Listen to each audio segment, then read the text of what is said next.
بڑی پیاری حکایت عرض کروں. ایک بندہ تھا نا، بندہ، اس کو کسی عورت کے ساتھ عشق ہو گیا، لیکن وہ عورت جہاں رہتی تھی اس کے اور عورت کے درمیان، اس کی محبوبہ کے درمیان ایک بہت بڑا پہاڑ حائل تھا، آنا جانا مشکل تھا. یہ کیا کرتا، ساری رات جاگتا رہتا اور چاند کو دیکھتا رہتا. لوگ سمجھتے یہ پاگل ہو گیا ہے، دیوانہ ہو گیا ہے. ایک دن کسی نے پوچھ ہی لیا کہ تو ساری رات جاگتا رہتا ہے اور چاند کو دیکھتا رہتا ہے، تجھے اس میں کیا ملتا ہے؟ اس کا ذرا جواب سنو. کہنے لگا چاند ایک ایسی چیز ہے کہ جب کسی کی نگاہ اٹھے تو تھوڑی دیر اس کو دیکھتا ضرور ہے. اس کے برعکس سورج پر نگاہ پڑتی نہیں ہے، اگر پڑ جائے تو بندہ جلدی سے اپنی نگاہ کو پھیر لیتا ہے، ہٹا لیتا ہے. اس کے برعکس جب چاند پر نگاہ پڑے، اگر چاند نظر آ جائے تو بندہ تھوڑی دیر اس کو دیکھتا رہتا ہے. کہنے لگا میں چاند کو اس لیے دیکھتا رہتا ہوں ساری رات کہ کبھی تو میری محبوبہ جو ہے اس کی نگاہ چاند پر پڑے اور میری نظر بھی وہی ہو، ہماری نظریں ایک جگہ اکٹھی ہو جائیں، ہماری ملاقات ہو جائے. اسی جگہ پر اس کی نگاہ پڑی ہو اور اسی جگہ اس کی محبوبہ کی نظر پڑی ہو. کہنے لگا اس لیے میں اس کو دیکھتا رہتا ہوں. اب سنو، اگر کوئی بندہ یہ چاہے کہ میری نگاہیں سرکار دو عالم نور مجسم صلی اللہ علیہ وسلم کی نگاہوں سے مل جائیں، صحابہ کرام علیہم رضوان، اہل بیت اطہار کی نگاہوں سے مل جائیں، تو یار یہ وہ کعبہ ہے جس پر ان سب کی نگاہیں پڑی ہیں، وہاں ہماری نگاہ پڑ جائے، ہمارا مقام کہاں پہنچ جائے. خانہ کعبہ وہ جگہ ہے کہ جس پر جتنی مرتبہ نگاہ اٹھا کے دیکھو ہر نظر پر مقبول حج کا ثواب ملتا ہے. یعنی آپ وہاں بیٹھے کچھ بھی نہ کرو، صرف خانہ کعبے کو دیکھتے ہی رہو، اس کا دیکھنا بھی عبادت ہے. یہ وہ گھر ہے جس کا بنانے والا بھی نبی ہے، مزدوری کرنے والا بھی نبی ہے. حضرت اسماعیل علی نبینا و علیہ السلام پتھر اٹھا کر لاتے تھے، حضرت ابراہیم علی نبینا و علیہ السلام ان کو رکھتے جاتے تھے اور خانہ کعبے کی تعمیر ہوئی ہے. بلکہ آپ کو ایک بڑی ایمان افروز میں بات سناؤں، اور میری دعا ہے اللہ تعالی ہر مسلمان کو وہاں کی با ادب حاضری نصیب فرمائے.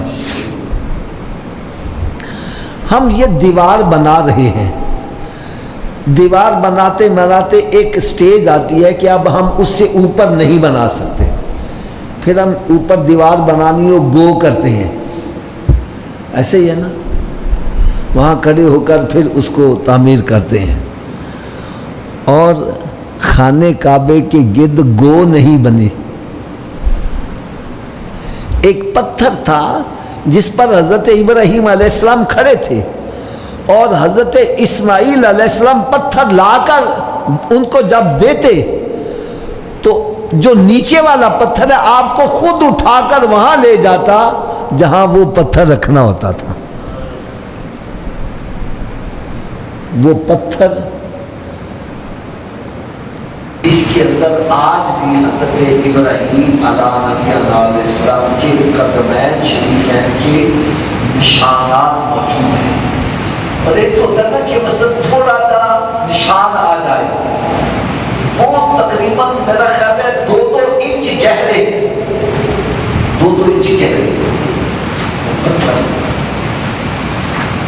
سرکار مدینہ راحت قلب و سینہ صلی اللہ علیہ وسلم ایک مرتبہ طواف کر رہے ہیں، خانے کعبے کا طواف کر رہے ہیں.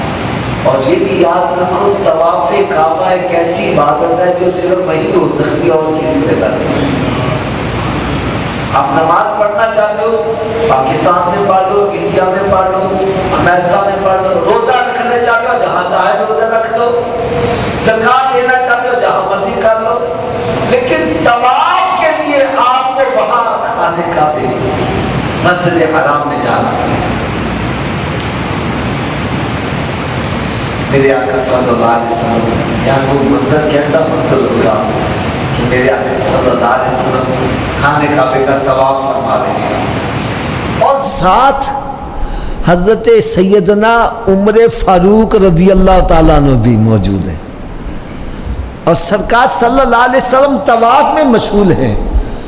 طواف کرتے کرتے میرے آقا صلی اللہ علیہ وسلم نے ارشاد فرمایا، اے عمر یہ مقام ابراہیم ہے، مقام ابراہیم ہے. ہو سکتا ہے کبھی آپ نے تصویر میں دیکھا ہو خانے کعبے کے سامنے ایک ایسے گنبد سا بنا ہوا ہے، گنبد سا بنا ہوا ہے، اس کے اندر پتھر رکھا ہوا ہے جس میں حضرت ابراہیم علیہ نبینا علیہ السلام کے قدمین شریفین کے نشانات موجود ہیں. ٹھیک ہے، تو حضرت عمر فاروق رضی اللہ تعالیٰ عنہ عرض کرنے کہ یا رسول اللہ صلی اللہ علیہ وسلم یہ مقام ابراہیم ہے تو کیا ہم اس کو جائے نماز بنا لیں، یہاں نماز پڑھ لیں؟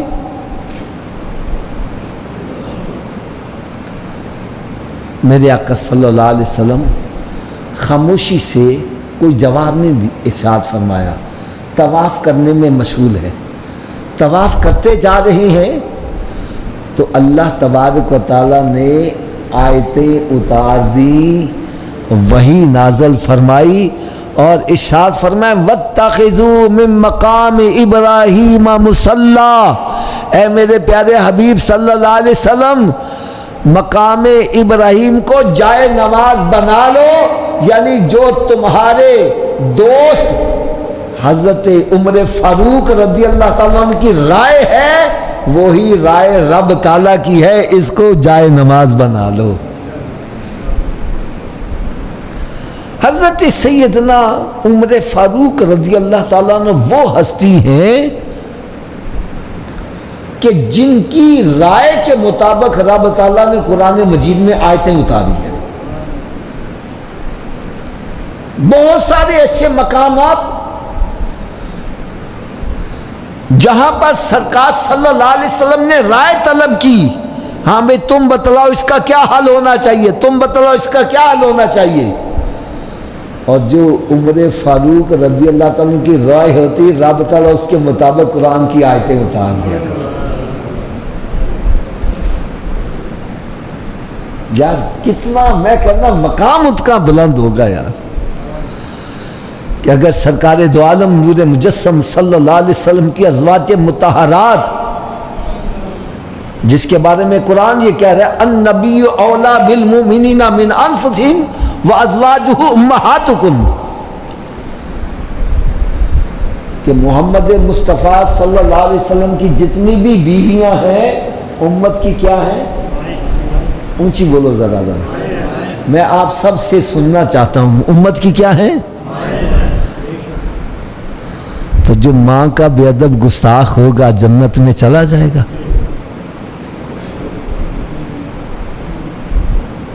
میں کہتا ہوں وہ عبادت کر کر کے جتنے مرضی بلند مقام پر پہنچے، اگر ماں کا بے ادب گستاخ ہے، ماں باپ کا بے ادب گستاخ ہے، کبھی جنت میں داخل نہیں ہو سکتا. تو جس کو قرآن ماں کہہ رہا ہے، سورہ احزاب ہے، اس کا پہلا رکوع ہے. اللہ رب العزت نے ارشاد فرمایا النبی اولا بالمؤمنین انفسہم، النبی اولا بالمؤمنین من انفسہم وازواجہم امہاتکم. فرمایا کہ محمد صلی اللہ علیہ وسلم مومنوں کی جانوں سے بھی زیادہ قریب ہیں، اور جو ان کی بیویاں ہیں امت کی مائیں ہیں.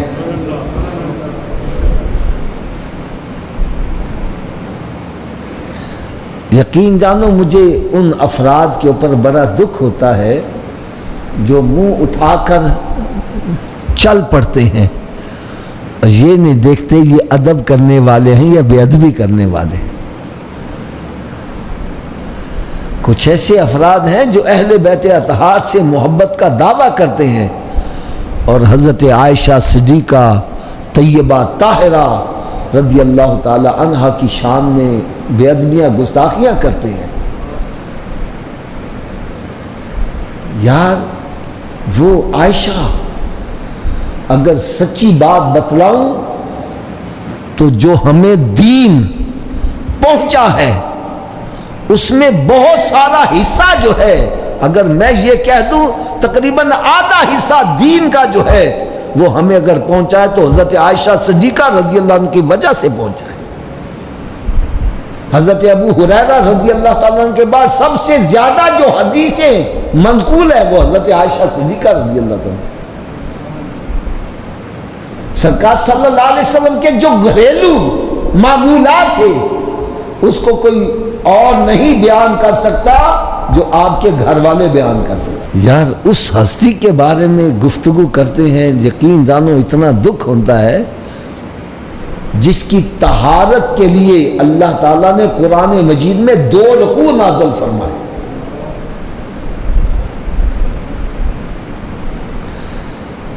آپ پر جب الزام لگا تو میرے آقا صلی اللہ علیہ وسلم بڑا پریشان ہوئے، خاموش ہو گئے، علیحدگی کر لی۔ ہائے ہائے ہائے، لیکن دیکھو قربان جائیں کہ رب تعالیٰ نے ارشاد فرمایا میرے محبوب صلی اللہ علیہ وسلم پریشان نہیں ہونا، یہ الزامات لگتے آئے ہیں۔ حضرت مریم رضی اللہ تعالیٰ نے الزام لگا کہ نہیں لگا؟ یہ بغیر شوہر کے بچہ کہاں سے لے کے آ گئی ہے؟ کیوں جی لگا کہ نہیں لگا؟ تو رب تعالیٰ نے ارشاد فرمایا مریم تم نے چپ رہنا ہے، بولنا نہیں ہے۔ لوگ اعتراضات کریں گے، تم نے کیا کرنا ہے؟ فَأَشَارَتْ إِلَيْهِ، بچے کی طرف اشارہ کرنا ہے۔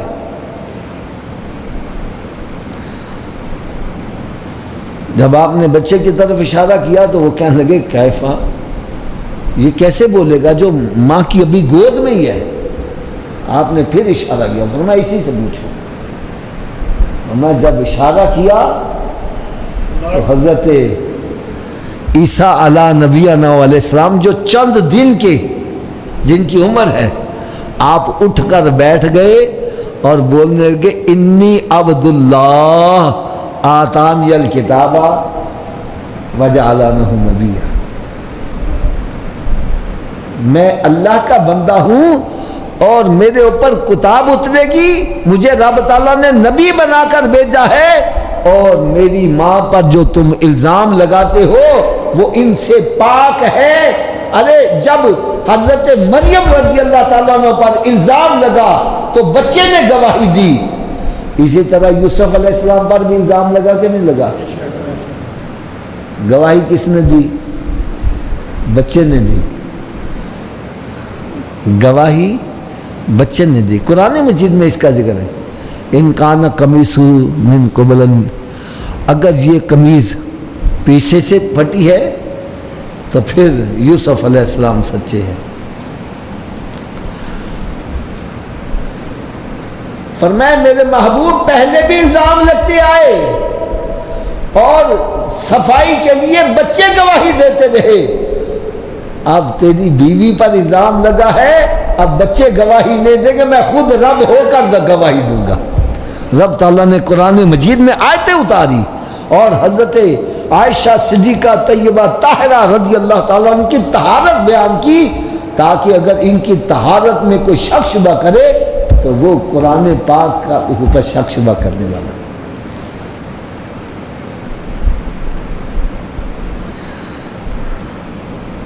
میرے آقا صلی اللہ علیہ وسلم کی اس زوجہ محترمہ کے بارے میں جو امت کی ماں ہے، اس کے بارے میں اگر کوئی غلط الفاظ استعمال کرے، یار اس کا کیا بنے گا؟ اس کا انجام کیا بنے گا؟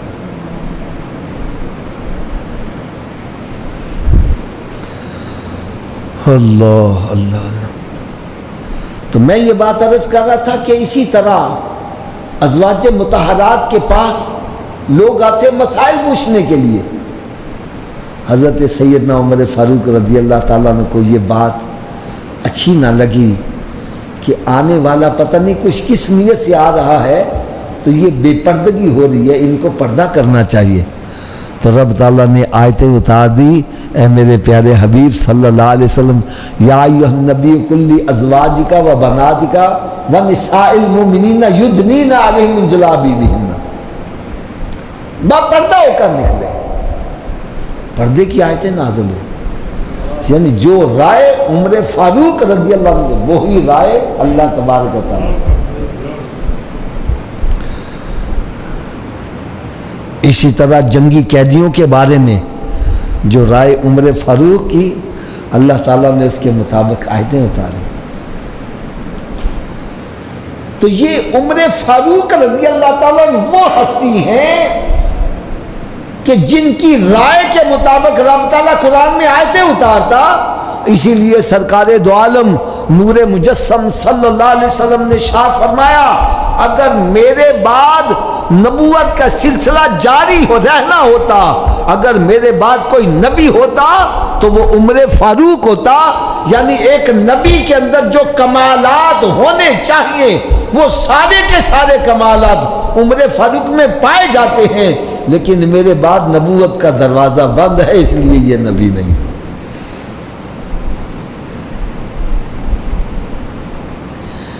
یہ اللہ تبارک و تعالیٰ نے عظمتیں اور شانیں عطا کی حضرت سیدنا عمر فاروق رضی اللہ تعالیٰ عنہ کو۔ اور کل کے درس میں نے بتلایا تھا، جتنے بھی صحابہ کرام ہیں وہ سرکار صلی اللہ علیہ وسلم کے مرید ہیں، خود آ کر مرید ہوئے ہیں، اور عمر فاروق رضی اللہ تعالیٰ عنہ وہ ہیں جو میرے آقا کی مراد ہیں۔ سرکار صلی اللہ علیہ وسلم نے رب سے مانگ کر لیا ہے اور دعا مانگی، یا اللہ عمر کو اسلام کے نور سے نواز دے اور اس کی وجہ سے اسلام کو عظمتیں عطا فرما۔ اور میرے آقا صلی اللہ علیہ وسلم کی دعا کیسی قبول ہوئی، تاریخ گواہ کا ہے کہ جس دن حضرت عمر فاروق رضی اللہ تعالیٰ مسلمان ہوتے ہیں، اس کے بعد ہر آنے والا دین اسلام کی سربلندی کا پیش خیمہ ثابت ہے۔ آپ نے اسلامی سلطنت کے ایسے نظام بنائے، ایسے ایسے قوانین بنائے جو آج تک دنیا کے اندر مانے جا رہے ہیں۔ پہلے یہ ہوتا تھا کہ اسلامی لشکر نکلا ہے جہاد کے لیے، بس چلتے ہی جا رہے ہیں، چلتے جا رہے ہیں، کوئی چھٹی وغیرہ کا تصور نہیں تھا۔ حضرت سیدنا عمر فاروق رضی اللہ تعالیٰ عنہ، مجھے خدا کی قسم ان لوگوں پر بڑا دکھ ہوتا ہے جو کہتے ہیں جی خلافت کا جھگڑا تھا۔ میں تو پتہ کیا سمجھتا ہوں، ان بیچاروں کو اسلامی خلافت کی سمجھ ہی نہیں ہے، پتہ ہی نہیں ہے۔ وہ خلافت کو پتہ کیا سمجھتے ہیں، جیسے ہمارے ہاں گورنر ہاؤس ہے، پریزیڈنٹ ہاؤس ہے، ایسے کوئی جناب بڑا سارا ہوگا جس پر قبضہ کرنے کے لیے لوگ جناب بھاگ دوڑ کرتے ہوں گے۔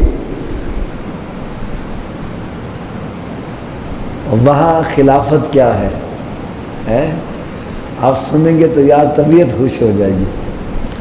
ایک مرتبہ ایک بندہ مدینہ منورہ میں آ گیا، چودھری صاحب مدینہ منورہ میں آیا، اور اس کے دل میں کیا تھا کہ میں دیکھوں تہی کہ وہ مسلمانوں کا لیڈر، وہ رہنما، وہ خلیفہ کیسا ہے، وہ کون سی بڑے محل میں رہتا ہے جس کا نام سن کر لوگ کانپ رہے ہیں، اس کے کتنے باڈی گارڈ ہیں اور کتنے محافظ ہیں، اس کا کتنا وہاں پر جناب سلسلہ ہے، میں وہ دیکھنا چاہتا ہوں۔ تو مدینہ منورہ میں آ کر لوگوں سے پوچھتا ہے، تہاڈا بادشاہ کتھے رہندا وے، تہاڈا بادشاہ کتھے رہندا وے، ہائے ہائے ہائے ہائے. وہ کہنے لگے ہمارا بادشاہ نہیں ہوتا، ہمارا خلیفہ ہوتا ہے. کہنے لگا بھائی اس کا محل کون سا ہے؟ کہنے لگا اس کا محل کوئی نہیں ہوتا. کہنے لگا وہ کہاں ملے گا؟ کہنے لگا ادھر سے سیدھا چلا جا، درخت کے نیچے اینٹ کا سرہانہ رکھ کر جو سو رہا ہے وہ ہمارا خلیفہ ہے. یار اس خلافت کے بارے میں کیا تو جھگڑ رہے تھے یار. درخت کے نیچے اینٹ کا سرہانہ لگا کر، تکیہ لگا کر جو سو رہا ہے وہی ہمارا خلیفہ ہے. بڑا حیران ہوا یار، دنیا کانپ رہی ہے، یہ یہاں اینٹ کا سرہانہ لگا کے سو رہا ہے. چلتا چلتا قریب پہنچا، دیکھا آپ بڑی میٹھی نیند سو رہی ہے. سوچا اس سے لوگ ڈرتے ہیں، میں تو تلوار کا ایک وار کروں بات ختم ہو جائے. ابھی یہ برا ارادہ دل میں لایا ہی ہے، تلوار نکال کر آگے بڑھا ہے. فرماتے اسی وقت 2 شیر نمودار ہوئے اور اس پر ایسے حملہ آور ہوئے، یہ چیخیں مارتا ہوا بھاگا. اتنے میں آپ کی آنکھ کھل گئی، وہ شیر غائب ہو گئے. آپ نے اس کو پکڑ لیا، تو کدھر آیا ہے؟ اس نے ساری سٹوری سنائی. کہنے لگا جی میں سمجھتا تھا مسلمانوں کا جو خلیفہ ہوگا پتہ نہیں کتنی بڑی بلڈنگ ہوگی، کتنا بڑا اس کا محل ہوگا، کتنا بڑا اس کا تخت ہوگا اور کتنے اس کے باڈی گارڈ ہوں گے. تو میں تو دیکھ کر کے اینٹ کا تکیہ لگا کے سو رہا ہے، میں نے کہا اس کو ایک ہی وار سے اڑا دیا جائے. تو عمر فاروق رضی اللہ تعالیٰ عنہ کا جواب سنو. فرمایا جو مخلوق میں انصاف کرتا ہے رب تعالیٰ اس کی خود حفاظت فرماتا ہے.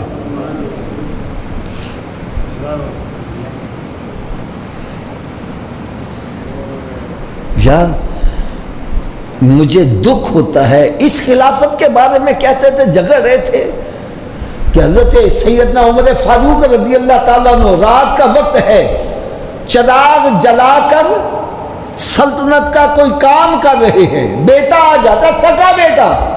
کہنے لگا ابا جی میں نے آپ سے کوئی مشورہ کرنا ہے. کیا کرنا ہے جی؟ کرنا ہے بیٹا ٹھہر جا ذرا. بیٹا بیٹھ گیا، آپ نے اپنا کام ختم کیا تو چراغ کو بجھا دیا. فرمایا بیٹا ہاں اب بات کر، کیا کرنا چاہتے ہیں؟ کہنے لگا ابا جی اب میں بات کیا کروں، آپ نے چراغ ہی بجھا دیا. فرمایا بیٹا اس چراغ میں بیت المال کا تیل جل رہا ہے اور ہماری گفتگو آپس کی گفتگو ہے. میں یہ کبھی نہیں چاہتا کہ ہماری گفتگو کے دوران بیت المال کا تیل جلے. قیامت کے روز عمر فاروق اس کا کیا جواب دے گا؟ یعنی خلافت کے بارے میں کہتے جھگڑ رہے تھے.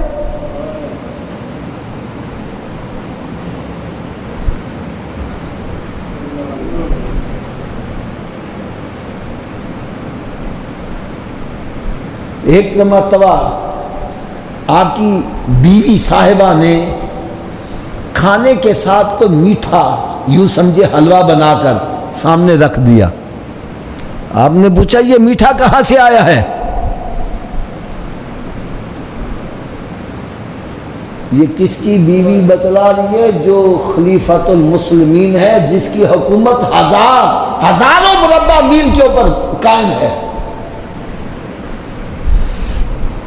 بیوی کہتی ہے دل میں بڑی خواہش تھی کہ کوئی سویٹ ڈش ہو، لیکن جو ہمیں راشن ملتا ہے بیت المال سے اس میں اتنی گنجائش نہیں تھی کہ ہم کوئی سویٹ ڈش بنا سکتے.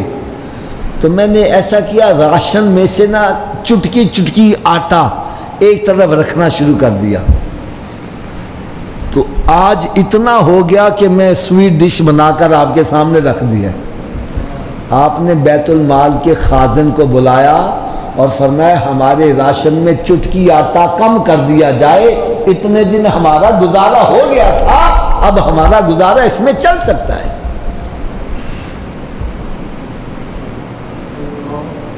یعنی اس خلافت کے بارے میں کیا تو جھگڑ رہے تھے. ایک مرتبہ حضرت سیدنا عمر فاروق رضی اللہ تعالیٰ عنہ خلیفۃ المسلمین ہیں، مسجد نبوی شریف میں ممبر شریف پر کھڑے ہو کر خطبہ دے رہے ہیں.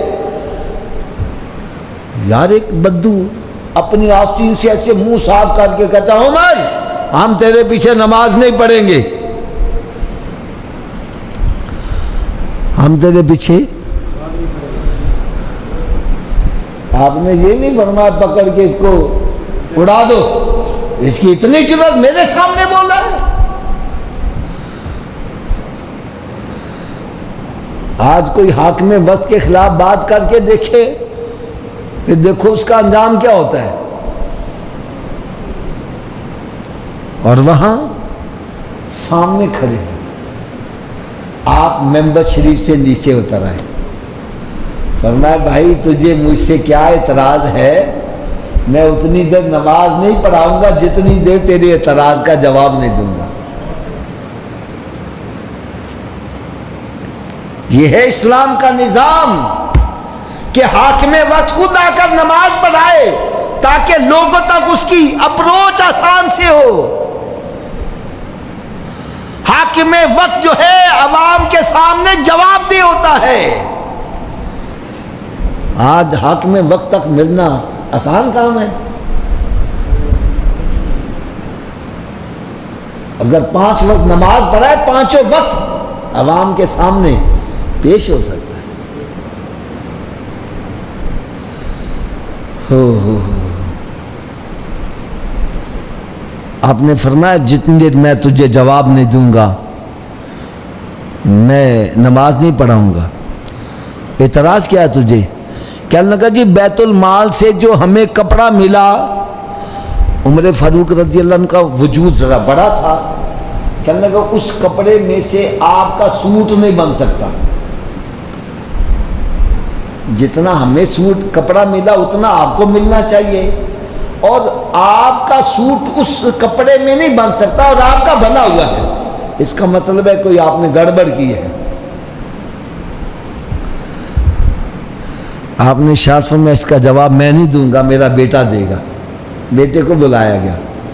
اب بیٹا کہنے لگا بات اصل میں یہ ہے کہ میرے والد صاحب کا پرانا سوٹ بالکل پھٹ چکا تھا اور میرے سوٹ میں کوئی تھوڑی سی جان تھی. میں نے کہا ابا جی آپ میرا بھی کپڑا ساتھ ملا کے اپنا بنا لیں، میں اگلی مرتبہ بنا لوں گا. جب یہ جواب دیا وہ کہنے لگا جی میں مطمئن ہو گیا. پھر آپ نے نماز پڑھائی. یار اس خلافت کے بارے میں کیا تو جھگڑے تھے.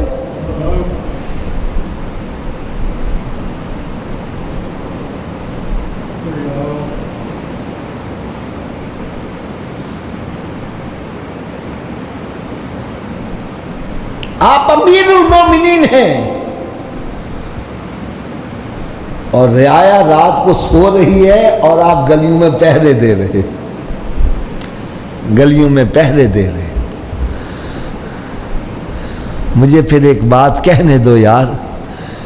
کسی بندے نے قائد اعظم سے یہ پوچھ ہی لیا، واللہ عالم اس کا ویسے سیاسی بندوں کا مسلک تو کوئی ہوتا نہیں ہے، تو کسی نے ان سے سوال کر دیا کہ اے قائد اعظم محمد علی جناح آپ ہمیں یہ بتلائیں کہ آپ کا سیدنا عمر فاروق رضی اللہ کے بارے میں کیا عقیدہ ہے، ان کے بارے میں آپ کا کیا نظریہ ہے. یار اس نے ایسا کمال جواب دیا. کہنے لگا اگر اسلامی تاریخ میں سے عمر کو نکال دو پیچھے رہ کیا جاتا ہے. کہنے لگا یہی تو ایک صلحی دور ہے جس کو ہم پیش کر کے غیر مسلموں کو اسلام کی دعوت دیتے ہیں. اگر اسی کو باہر نکال دیا پیچھے رہ کیا جاتا ہے.